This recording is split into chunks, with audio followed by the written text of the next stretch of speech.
सत श्री अकाल जी, मैं स्वाति सक्सेना पंजाबी खबरां वेख रहे आप सब का स्वागत करती हूं। खबरें शुरुआत करांगे पर नजर हेडलाइंस से।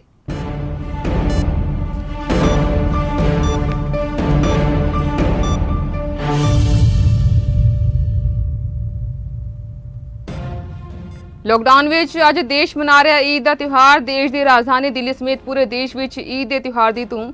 प्रधानमंत्री मोदी, राष्ट्रपति, पंजाब मुख्यमंत्री वालों देशवासियों को ईद की मुबारकां। देश विच महामारी का वड्डा उछाल। देश विच 1,38,845 मरीजों का पुष्टि। सब तो वध मामले विच 10 देशों में शामिल होया भारत। आज तो पूरे देश विच हवाई सेवा शुरू। 2 महीने बाद देश विच घरेलू हवाई उड़ाणों की शुरुआत। दिल्ली तो उड़िया पहला जहाज। पहले गेड़ विच 2800 उड़ाणों की योजना। हॉकी दिग्गज पद्मश्री बलबीर सिंह सीनियर का देहांत। पिछले कई दिनों तो मोहाली के फोर्टिस हस्पताल में दाखिल। बलबीर सिंह के देहांत ते गृह मंत्री अमित शाह वालों दुख का प्रगटावा।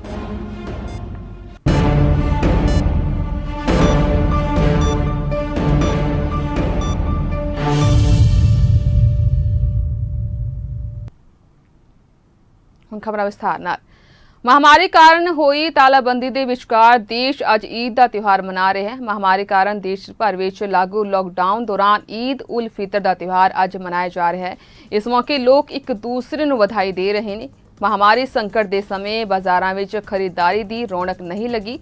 दिल्ली के प्रमुख मुस्लिम धार्मिक नेतावां ने लोगों को ईद मनाते होया समाजिक इकट्ठ तो दूरी के नियमों ते तालाबंदी नियमों की पालना करने की अपील की है। उधर जामा मस्जिद के शाही इमाम सैयद अहमद बुखारी ने लोगों को अपील की है कि वह ईद सादगी नाल मनाउण अते गरीब लोगों ते अपने गुआंढियों की मदद करन।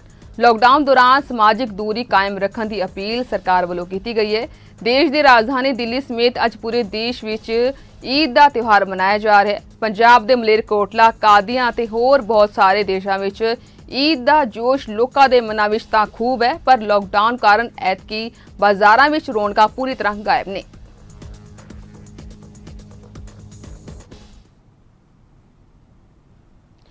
उधर ईद की पूर्व संध्या मौके राष्ट्रपति रामनाथ कोविंद, उपराष्ट्रपति एम वेंकैया नायडू, प्रधानमंत्री मोदी समेत होर बहुत सारे आगुआं ने जनता को ईद दी मुबारकां दित्तियां ने। पंजाब के मुख्यमंत्री कैप्टन अमरिंदर सिंह ने भी सूबा वासियों को ईद दी बधाई दित्तियां ने।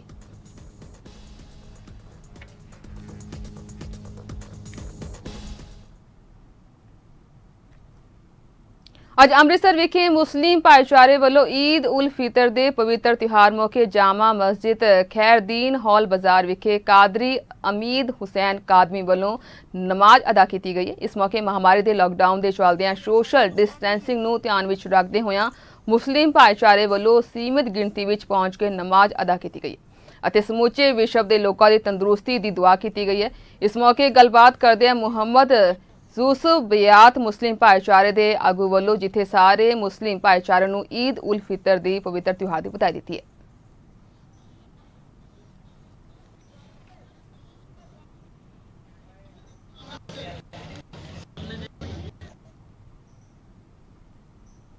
उधर पठानकोट विच हीरा मस्जिद विच ईद के पवित्र त्यौहार ते हजारां मुस्लिम भाईचारे के लोगों वालों ईद की नमाज अदा करते सन, पर लॉकडाउन के चलदे इन्हां वालों अपने अपने घरों विच ही ईद की नमाज अदा की गई है। लोगों को अपील की गई है कि वह इस त्यौहार के मद्देनजर सूबा सरकार के हुक्मां की भी पालना करन।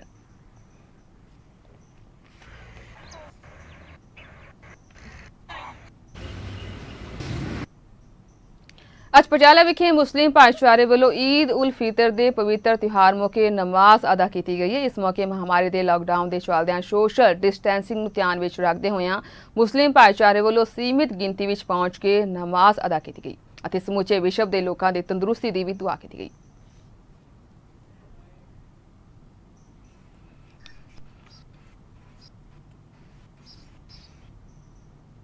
हुण वधदे अगली खबर वल।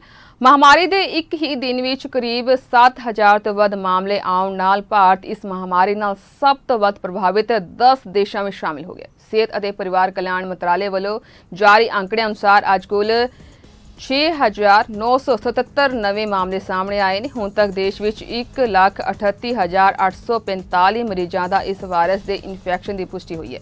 देश में इस समय महामारी के 77,103 मरीज जेड़े इलाज ने ਅਤੇ 57,721 ਸਿਹਤਮੰਦ ਹੋ ਚੁੱਕੇ ਨੇ, ਜਦੋਂ ਕਿ 4,021 ਲੋਕਾਂ ਨੂੰ ਨਹੀਂ ਬਚਾਇਆ ਜਾ ਸਕਿਆ।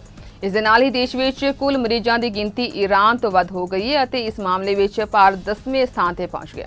ਉਧਰ ਦੇਸ਼ ਵਿੱਚ ਮਹਾਮਾਰੀ ਨੇ ਮਹਾਰਾਸ਼ਟਰ ਸੂਬੇ ਵਿੱਚ ਕਹਿਰ ਵਰਾਇਆ, ਜਿੱਥੇ ਪੀੜਤਾਂ ਦੀ ਗਿਣਤੀ 50,000 ਦੇ ਨੇੜੇ ਨੂੰ ਪਾਰ ਕਰ ਗਈ ਹੈ। ਮਹਾਰਾਸ਼ਟਰ ਵਿੱਚ ਪਿਛਲੇ 24 ਘੰਟੇ ਵਿੱਚ 3,041 ਨਵੇਂ ਮਾਮਲੇ ਸਾਹਮਣੇ ਆਏ ਨੇ, ਜਿਸ ਤੋਂ ਬਾਅਦ ਇੱਥੇ ਕੁੱਲ ਪੀੜਤਾਂ ਦੀ ਗਿਣਤੀ ਵੱਧ ਕੇ 50,231 ਹੋ ਗਈ ਅਤੇ ਕੁੱਲ 1,635 ਲੋਕਾਂ ਦੀ ਮੌਤ ਹੋ ਚੁੱਕੀ ਹੈ, ਜਦਕਿ 14,660 ਲੋਕ ਇਸ ਵਾਇਰਸ ਤੋਂ ਠੀਕ ਵੀ ਹੋਏ ਨੇ।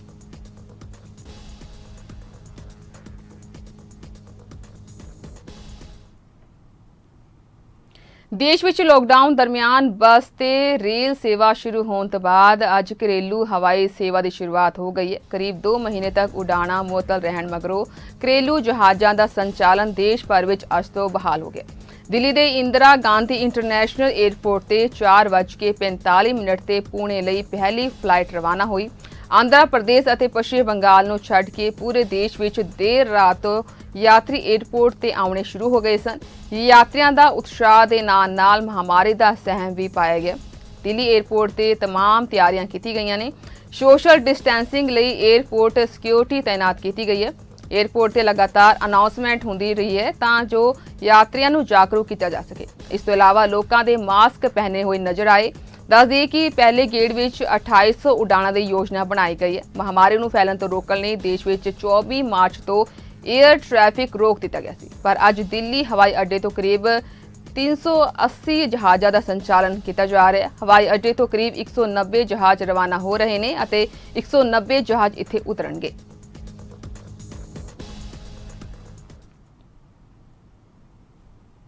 ਮਹਾਮਾਰੀ ਸੰਕਟ ਦੇ ਕਾਰਨ ਪਿਛਲੇ 2 ਮਹੀਨਿਆਂ ਤੋਂ ਬੰਦ ਪਈਆਂ ਹਵਾਈ ਸੇਵਾਵਾਂ ਅੱਜ ਤੋਂ ਸ਼ੁਰੂ ਹੋ ਚੁੱਕੀਆਂ ਨੇ। ਅੰਮ੍ਰਿਤਸਰ ਕੌਮਾਂਤਰੀ ਹਵਾਈ ਅੱਡੇ ਤੋਂ ਕੁੱਲ 14 ਘਰੇਲੂ ਉਡਾਣਾਂ ਦਾ ਸੰਚਾਲਨ ਕੀਤਾ ਜਾ ਰਿਹਾ ਹੈ। ਅੰਮ੍ਰਿਤਸਰ ਤੋਂ ਕਰੀਬ 63 ਦਿਨਾਂ ਬਾਅਦ ਇਹ ਘਰੇਲੂ ਉਡਾਣਾਂ ਸ਼ੁਰੂ ਹੋਈਆਂ ਨੇ। ਹਵਾਈ ਅੱਡੇ ਤੋਂ ਇਹ ਉਡਾਣਾਂ ਅੰਮ੍ਰਿਤਸਰ, ਮੁੰਬਈ, ਅੰਮ੍ਰਿਤਸਰ, ਦਿੱਲੀ, ਅੰਮ੍ਰਿਤਸਰ, ਪਟਨਾ ਤੇ ਅੰਮ੍ਰਿਤਸਰ, ਜੈਪੁਰ ਲਈ ਰਵਾਨਾ ਹੋ ਰਹੀਆਂ ਨੇ। ਇਸੇ ਦੌਰਾਨ ਲੋਕਾਂ ਵਿੱਚ ਭਾਰੀ ਉਤਸ਼ਾਹ ਵੇਖਣ ਨੂੰ ਮਿਲ ਰਿਹਾ ਹੈ।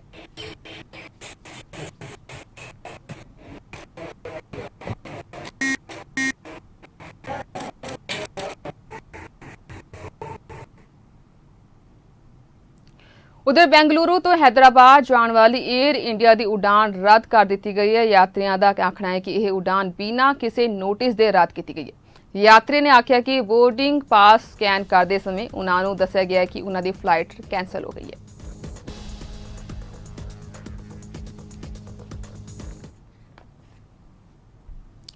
ਤਾਲਾਬੰਦੀ ਦੌਰਾਨ ਘਰੇਲੂ ਹਵਾਈ ਜਹਾਜ਼ਾਂ ਦੀ ਉਡਾਨ ਤੇ ਪਿਛਲੇ 2 ਮਹੀਨਿਆਂ ਦੀ ਪਾਬੰਦੀ ਤੋਂ ਬਾਅਦ ਅੱਜ ਪਹਿਲੀ ਵਾਰ ਹਵਾਈ ਉਡਾਣਾਂ ਸ਼ੁਰੂ ਹੋ ਚੁੱਕੀਆਂ ਨੇ, ਪਰ ਜਲੰਧਰ ਦੇ ਆਦਮਪੁਰ ਹਵਾਈ ਅੱਡੇ ਤੋਂ ਚੱਲਣ ਵਾਲੀ ਸਪਾਈਸ ਜੈਟ ਦੀ ਪਹਿਲੀ ਹਵਾਈ ਉਡਾਨ ਜੈਪੁਰ ਆਦਮਪੁਰ ਦਿੱਲੀ ਫਿਲਹਾਲ ਰੱਦ ਕਰ ਦਿੱਤੀ ਗਈ ਹੈ।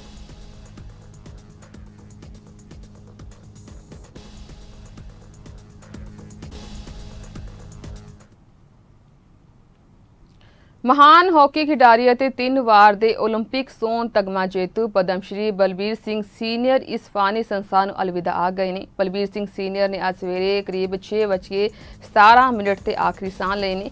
ਬਲਬੀਰ ਸਿੰਘ ਸੀਨੀਅਰ ਬਿਮਾਰੀ ਦੇ ਚਲਦਿਆਂ ਪਿਛਲੇ ਕਈ ਦਿਨਾਂ ਤੋਂ ਮੁਹਾਲੀ ਦੇ ਫੋਰਟਿਸ ਹਸਪਤਾਲ ਵਿੱਚ ਦਾਖਲ ਸਨ।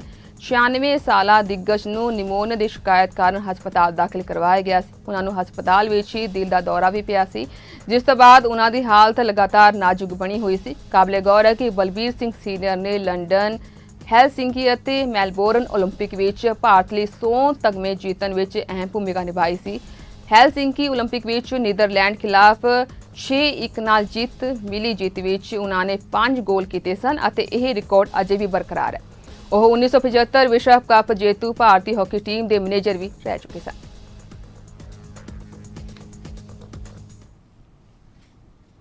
ਉਧਰ ਗ੍ਰਹਿ ਮੰਤਰੀ ਅਮਿਤ ਸ਼ਾਹ ਨੇ 올림픽 ਖੇਡਾਂ ਵਿੱਚ ਭਾਰਤ ਲਈ 3 ਵਾਰ ਹਾਕੀ ਵਿੱਚ ਸੋਨ ਤਗਮਾ ਜਿੱਤਣ ਵਾਲੇ ਬਲਬੀਰ ਸਿੰਘ ਸੀਨੀਅਰ ਦੇ ਦੇਹਾਂਤ ਤੇ ਦੁੱਖ ਦਾ ਪ੍ਰਗਟਾਵਾ ਕੀਤਾ। ਇਸ ਮੌਕੇ ਉਹਨਾਂ ਆਖਿਆ ਕਿ ਉਹ ਖੁਸ਼ਕਿਸਮਤ ਨੇ ਕਿ ਉਹ ਜਿੰਦਾ ਦਿਲ ਬਲਬੀਰ ਜੀ ਨੂੰ ਮਿਲੇ ਸਨ।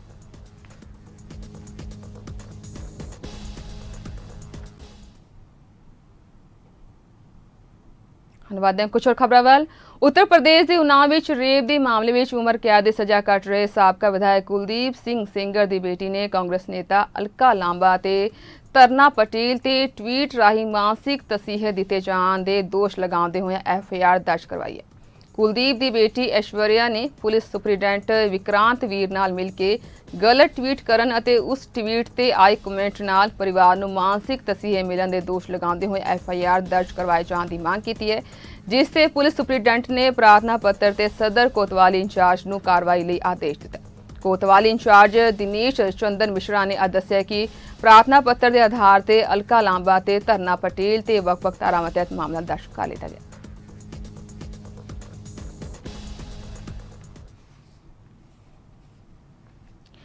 ਚੰਡੀਗੜ੍ਹ ਦੀ ਬਾਪੂ ਧਾਮ ਕਲੋਨੀ ਵਿੱਚ ਮਹਾਮਾਰੀ ਥੰਮਣ ਦਾ ਨਾਂ ਨਹੀਂ ਲੈ ਰਹੀ ਹੈ। ਇੱਥੇ ਲਗਾਤਾਰ ਮਹਾਮਾਰੀ ਮਰੀਜ਼ ਸਾਹਮਣੇ ਆ ਰਹੇ ਨੇ। ਬਾਪੂ ਧਾਮ ਕਲੋਨੀ ਦੇ 9 ਲੋਕਾਂ ਦੀ ਰਿਪੋਰਟ ਪੋਜ਼ਿਟਿਵ ਪਾਈ ਗਈ ਹੈ, ਜਿਸ ਦੇ ਨਾਲ ਸ਼ਹਿਰ ਵਿੱਚ ਕੁੱਲ ਪੀੜਤ ਮਰੀਜ਼ਾਂ ਦੀ ਗਿਣਤੀ ਵੱਧ ਕੇ 265 ਤੱਕ ਪਹੁੰਚ ਗਈ ਹੈ ਅਤੇ ਸ਼ਹਿਰ ਵਿੱਚ ਐਕਟਿਵ ਕੇਸਾਂ ਦੀ ਗਿਣਤੀ 76 ਹੋ ਗਈ ਹੈ।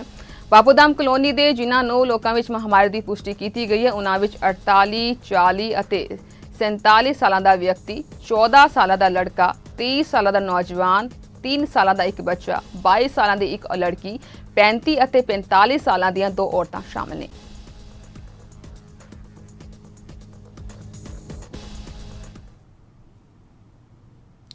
ਉਦੇ ਪੰਜਾਬ ਵਿੱਚ ਮਹਾਮਾਰੀ ਦਾ ਕਹਿਰ ਰੁਕਣ ਦਾ ਨਾਂ ਨਹੀਂ ਲੈ ਰਿਹਾ। ਤਾਜ਼ਾ ਮਾਮਲੇ ਵਿੱਚ ਕਪੂਰਥਲਾ ਤੋਂ ਇੱਕ ਪੋਜ਼ਿਟਿਵ ਕੇਸ ਸਾਹਮਣੇ ਆਇਆ। ਸਿਹਤ ਵਿਭਾਗ ਤੋਂ ਮਿਲੀ ਜਾਣਕਾਰੀ ਮੁਤਾਬਕ ਕਪੂਰਥਲਾ ਦੇ ਬੈਗੋਵਾਲ ਦੇ ਪਿੰਡ ਜੈਦ ਤੋਂ 35 ਸਾਲ ਦੇ ਵਿਅਕਤੀ ਦੀ ਰਿਪੋਰਟ ਪੋਜ਼ਿਟਿਵ ਪਾਈ ਗਈ ਹੈ। ਇਸ ਦੀ ਪੁਸ਼ਟੀ civil surgeon doctor Jasmeet Kaur Bawa ਨੇ ਕੀਤੀ ਹੈ। ਇਸ ਦੇ ਨਾਲ ਹੀ ਕਪੂਰਥਲਾ ਵਿੱਚ ਹੁਣ ਕੁੱਲ ਪੋਜ਼ਿਟਿਵ ਕੇਸਾਂ ਦੀ ਗਿਣਤੀ 36 ਤੱਕ ਪਹੁੰਚ ਗਈ ਹੈ, ਜਿਨ੍ਹਾਂ ਵਿੱਚੋਂ 3 ਦੀ ਮੌਤ ਹੋ ਚੁੱਕੀ ਹੈ ਅਤੇ 8 ਐਕਟਿਵ ਕੇਸ ਨੇ ਅਤੇ 25 ਮਰੀਜ਼ਾਂ ਨੂੰ ਠੀਕ ਹੋਣ ਤੋਂ ਬਾਅਦ ਛੁੱਟੀ ਦੇ ਦਿੱਤੀ ਗਈ ਹੈ। ਉਹਨਾਂ ਨੇ ਆਖਿਆ ਕਿ ਉਕਤ ਪੋਜ਼ਿਟਿਵ ਪਾਇਆ ਗਿਆ ਵਿਅਕਤੀ ਮਹਾਰਾਸ਼ਟਰ ਤੋਂ ਪਰਤਿਆ ਸੀ। ਮਹਾਮਾਰੀ ਦੀ ਜਾਂਚ ਨੂੰ ਲੈ ਕੇ ਇਸ ਦੇ ਸੈਂਪਲ ਸ਼ਨੀਵਾਰ ਨੂੰ ਟੈਸਟ ਲਈ ਭੇਜੇ ਗਏ ਸਨ, ਜਿਸ ਦੀ ਅੱਜ ਰਿਪੋਰਟ ਪੋਜ਼ਿਟਿਵ ਪਾਈ ਗਈ ਹੈ।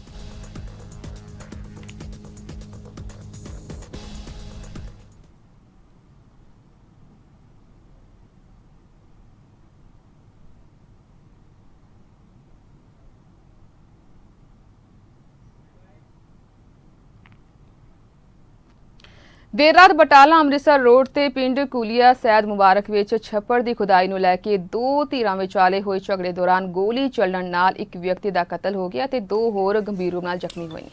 ਝਗੜੇ ਦਾ ਕਾਰਨ ਪੁਰਾਣੀ ਰੰਜਿਸ਼ ਹੋਣਾ ਦੱਸਿਆ ਜਾ ਰਿਹਾ ਹੈ। ਉੱਥੇ ਕਤਲ ਦਾ ਦੋਸ਼ ਪਿੰਡ ਦੇ ਹੀ ਰਹਿਣ ਵਾਲੇ ਇੱਕ ਐਡਵੋਕੇਟ ਤੇ ਲਗਾਇਆ ਜਾ ਰਿਹਾ ਹੈ। ਉਧਰ ਮੌਕੇ ਤੇ ਪਹੁੰਚੇ DSP ਬਲਬੀਰ ਸਿੰਘ ਨੇ ਆਖਿਆ ਕਿ ਜ਼ਖਮੀਆਂ ਦੇ ਬਿਆਨਾਂ ਦੇ ਆਧਾਰ ਤੇ ਹੀ ਅੱਗੇ ਦੀ ਕਾਨੂੰਨੀ ਕਾਰਵਾਈ ਕੀਤੀ ਜਾਵੇਗੀ।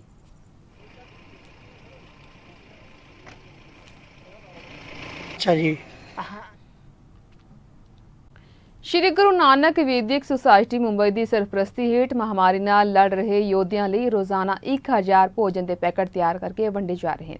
ਮਹਾਰਾਸ਼ਟਰ ਵਿੱਚ ਆਉਣ ਵਾਲੀ ਹਰ ਕੁਦਰਤੀ ਆਪਦਾ ਵਿੱਚ ਮਦਦ ਕਰਨ ਲਈ ਹਮੇਸ਼ਾ ਅੱਗੇ ਰਹਿਣ ਵਾਲੀ ਸ਼੍ਰੀ ਗੁਰੂ ਤੇਗ ਬਹਾਦਰ ਨਗਰ ਸਥਿਤ ਸ਼੍ਰੀ ਗੁਰੂ ਵਿਦਿਅਕ ਸੁਸਾਇਟੀ ਮਹਾਮਾਰੀ ਵਿੱਚ ਲਾਕਡਾਊਨ ਦੇ ਦੌਰਾਨ ਮਦਦ ਲਈ ਅੱਗੇ ਆਈ ਹੈ। ਸੁਸਾਇਟੀ ਦੇ ਚੇਅਰਮੈਨ ਸਰਦਾਰ ਮਨਜੀਤ ਸਿੰਘ ਭੱਠੀ ਦੇ ਮਾਰਗਦਰਸ਼ਨ ਵਿੱਚ ਸੁਸਾਇਟੀ ਹਰ ਰੋਜ਼ 1000 ਖਾਣੇ ਦੇ ਪੈਕੇਟ ਮੁੰਬਈ ਦੇ ਸਾਈਨ ਕੋਲੀਵਾੜਾ ਖੇਤਰ ਵਿੱਚ ਕੰਮ ਕਰ ਰਹੇ ਸਿਹਤ ਕਰਮਚਾਰੀਆਂ, ਮਨਪਾ ਕਰਮਚਾਰੀ, ਪੁਲਿਸ ਕਰਮਚਾਰੀ, ਸਵੱਛਤਾ ਕਰਮਚਾਰੀਆਂ ਦੇ ਨਾਲ-ਨਾਲ ਗਰੀਬਾਂ ਤੇ ਲੋੜਵੰਦਾਂ ਵਿੱਚ ਵੰਡਿਆ ਜਾਂਦਾ ਹੈ। ਜਲਦ ਹੀ ਲੋੜ ਅਨੁਸਾਰ ਸੈਨੀਟਾਈਜ਼ਰ ਅਤੇ ਮਾਸਕ ਵੀ ਵੰਡੇ ਜਾਣਗੇ। ਇਸੇ ਤਹਿਤ ਐਨਟੋਪ ਹਿਲ ਪੁਲਿਸ ਵਾਲਿਆਂ ਨੂੰ ਖਾਣ ਪੀਣ ਦੀਆਂ ਵਸਤਾਂ ਵੰਡੀ ਗਈਆਂ ਨੇ। ਇਸ ਮੌਕੇ ਬੋਰਡ ਦੇ ਮੈਂਬਰ ਸਰਦਾਰ ਰਾਜਾ ਸਿੰਘ ਜੋਹਾਰ, ਸ਼੍ਰੀ ਗੁਰੂ ਨਾਨਕ ਕਾਲਜ ਦੀ ਪ੍ਰਿੰਸੀਪਲ ਪੁਸ਼ਪਿੰਦਰ ਕੌਰ ਭਾਟੀਆ, ਸਰਦਾਰ ਪਰਮਜੀਤ ਸਿੰਘ, ਸੰਤੋਸ਼ ਆਦਿ ਸੇਵਾਦਾਰ ਵਜੋਂ ਆਪਣੀ ਡਿਊਟੀ ਨਿਭਾ ਰਹੇ ਨੇ। ਇਸ ਮੌਕੇ ਮਹਾਮਾਰੀ ਵਾਰੀਅਰਸ ਲਈ ਮੁੰਬਈ ਦੇ ਸ਼੍ਰੀ ਗੁਰੂ ਨਾਨਕ ਵਿਦਿਅਕ ਸੁਸਾਇਟੀ ਦੀ ਅਟੁੱਟ ਸੇਵਾ ਲਈ ਪ੍ਰਸ਼ਾਸਨ ਅਤੇ ਵਾਰੀਅਰਸ ਦਾ ਵਿਸ਼ੇਸ਼ ਧੰਨਵਾਦ ਕੀਤਾ ਗਿਆ ਹੈ। ਨਾਨਕ ਸਾਈ ਫਾਊਂਡੇਸ਼ਨ ਦੇ ਚੇਅਰਮੈਨ ਪੰਡਰੀਨਾਥ ਬੋਕਰੇ ਵੱਲੋਂ ਇਸ ਸੇਵਾ ਦਾ ਸਵਾਗਤ ਕੀਤਾ ਗਿਆ।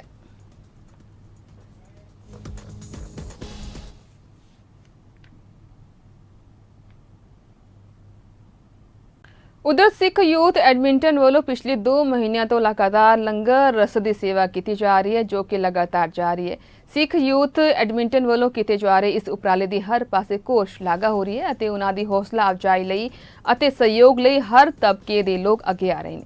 ਇਸ ਮੌਕੇ ਜਿੱਥੇ ਰਾਜਸੀ ਅਤੇ ਸਮਾਜਿਕ ਲੀਡਰ ਰੋਜ਼ਾਨਾ ਉਹਨਾਂ ਦੀ ਹੌਸਲਾ ਅਫਜ਼ਾਈ ਲਈ ਪਹੁੰਚ ਰਹੇ ਨੇ, ਅੱਜ ਖਾਸ ਤੌਰ ਤੇ ਐਡਮਿੰਟਨ ਤੋਂ ਕੈਨੇਡਾ ਦੇ ਮੈਂਬਰ ਪਾਰਲੀਮੈਂਟ ਸ਼੍ਰੀ ਟਿਮ ਉਪਲ ਹੌਸਲਾ ਅਫਜ਼ਾਈ ਕਰਨ ਲਈ ਪਹੁੰਚੇ। ਨੌਜਵਾਨਾਂ ਵੱਲੋਂ ਪਾਏ ਜਾ ਰਹੇ ਇਸ ਅਣਥਕ ਸੇਵਾ ਦੇ ਵਿੱਚ ਸਿੱਖ ਯੂਥ ਐਡਮਿੰਟਨ ਜਿੱਥੇ ਲੋੜਵੰਦ ਇੰਟਰਨੈਸ਼ਨਲ ਸਟੂਡੈਂਟਸ ਨੂੰ ਹਰ ਹਫ਼ਤੇ ਸੁੱਕੀ ਰਸਦ ਪਹੁੰਚਾ ਰਹੇ ਨੇ, ਉੱਥੇ ਹੀ ਜਿਹੜੇ ਹੋਰ ਵੀ ਲੋੜਵੰਦ ਜਿਨ੍ਹਾਂ ਨੂੰ ਰਸਦ ਦੀ ਲੋੜ ਹੈ, ਭਾਵੇਂ ਉਹ ਕਿਸੇ ਵੀ ਮੂਲ ਤਬਕੇ ਨਾਲ ਜੁੜੇ ਹੋਣ, ਇੱਕ ਫੋਨ ਕਾਲ ਤੇ ਉਹਨਾਂ ਨੂੰ ਰਸਦ ਦੇਣ ਪਹੁੰਚ ਰਹੇ ਨੇ। ਅੱਜ ਖਾਸ ਤੌਰ ਤੇ ਸ਼੍ਰੀ ਟਿਮ ਉਪਲ ਨੇ ਸਾਰੇ ਸਿੱਖ ਯੂਥ ਐਡਮਿੰਟਨ ਦੇ ਵੋਲੰਟੀਅਰਸ ਨੂੰ ਐਪਰੀਸ਼ੀਏਸ਼ਨ ਸਰਟੀਫਿਕੇਟ ਦੇ ਕੇ ਨਿਵਾਜਿਆ। ਐਡਮਿੰਟਨ ਤੋਂ ਜੈਤੀਕ ਸਿੰਘ ਦਰਦੀ ਦੀ ਰਿਪੋਰਟ, ਚੜ੍ਹਦੀ ਕਲਾ time TV.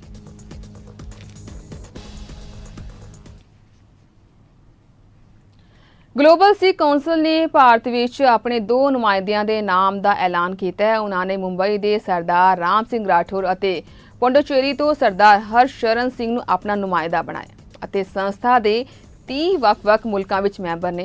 United Singh Sabha foundation ਦੇ ਪ੍ਰਧਾਨ ਰਾਮ ਸਿੰਘ ਰਾਠੌਰ ਭਾਰਤ ਦੇ 27 ਸੂਬਿਆਂ ਵਿੱਚ ਪਹੁੰਚੇ ਸਨ। ਗਲੋਬਲ ਸਿੱਖ ਕੌਂਸਲ ਦੀ ਆਗੂ ਡਾਕਟਰ ਕਵਲਜੀਤ ਕੌਰ ਨੇ ਚੜ੍ਹਦੀ ਕਲਾ ਟਾਈਮ ਟੀਵੀ ਦੇ ਗਰੁੱਪ ਸਰਦਾਰ ਜਗਜੀਤ ਸਿੰਘ ਦਰਦੀ ਨਾਲ ਵਿਸ਼ੇਸ਼ ਗੱਲਬਾਤ ਦੌਰਾਨ ਇਸ ਗੱਲ ਦੀ ਜਾਣਕਾਰੀ ਸਾਂਝੀ ਕੀਤੀ ਹੈ। ਉਨ੍ਹਾਂ ਆਖਿਆ ਕਿ ਗਲੋਬਲ ਸਿੱਖ ਕੌਂਸਲ ਅਫਗਾਨਿਸਤਾਨ ਵਿੱਚ ਵਸਦੇ ਸਿੱਖਾਂ ਅਤੇ ਹਿੰਦੂਆਂ ਦੇ ਪਰਿਵਾਰਾਂ ਪ੍ਰਤੀ ਚਿੰਤਿਤ ਹੈ ਅਤੇ ਵੱਖ-ਵੱਖ ਸਰਕਾਰਾਂ ਅਤੇ ਵੱਖ-ਵੱਖ ਸਿੱਖ ਜਥੇਬੰਦੀਆਂ ਨਾਲ ਤਾਲਮੇਲ ਬਣਾ ਕੇ ਸਿੱਖਾਂ ਤੇ ਹਿੰਦੂਆਂ ਦੇ ਪਰਿਵਾਰਾਂ ਨੂੰ ਉੱਥੋਂ ਸੁਰੱਖਿਅਤ ਥਾਂ ਤੇ ਲਿਜਾਣ ਦੀ ਵਿਉਂਤਬੰਦੀ ਕਰ ਰਹੀ ਹੈ।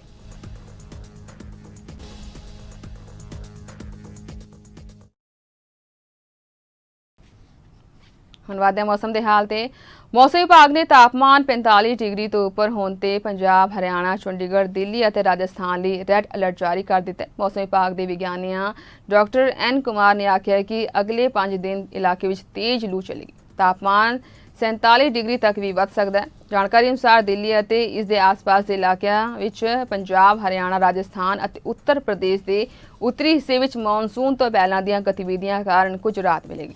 ਰਾਜ ਵਿੱਚ ਵੱਧ ਤੋਂ ਵੱਧ ਪਾਰਾ 44 ਡਿਗਰੀ ਹੈ। ਬਠਿੰਡਾ ਵਿੱਚ ਪਾਰਾ ਸਭ ਤੋਂ ਵੱਧ 45.0 ਡਿਗਰੀ ਰਿਕਾਰਡ ਕੀਤਾ ਗਿਆ।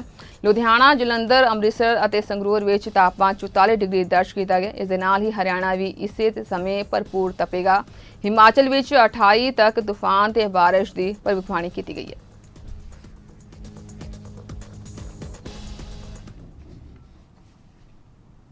ਸੋ ਇਸ ਦਾ ਸੰਬੰਧ ਆ ਗਿਆ। ਧੰਨਵਾਦ।